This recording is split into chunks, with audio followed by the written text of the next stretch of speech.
Isipin mo to. Nagreklamo ka sa trabaho na meron ka habang yung trabaho mo ay pinapangarap ng iba. Minsan naiinis ka sa anak mo sobrang kulit. Pero yung iba, nangarap na magkaroon ng anak. Hindi mo gusto yung bahay na meron ka. Pero marami ang nasa kalsada. Wala mo lang matuluyan. Minsan gusto mong bawiin yung sarili mong buhay. Pero yung iba, gagawin ang lahat para lang mabuhay. Minsan kaya hindi ka masaya kasi inaalab mo yung mga bagay na wala sa'yo. Alam mo, subukan mong tumingin sa paligid mo at makikita mo na napakadaming bagay na meron sa'yo na pinapangarap ng iba. Huwag mo kasi hanapin yung mga bagay na wala sa'yo. Sa halip, magpasalamat ka sa mga bagay na meron ka. Baguhin mo na yung kaisipan mo.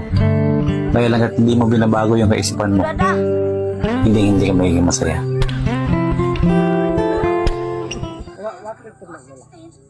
Ay, bulingit na lagi nagkanon.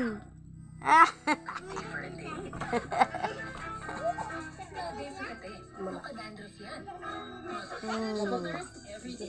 Tana. Hindi ka maghugas. Oh. Ari kini tablitas anak, wow na ko.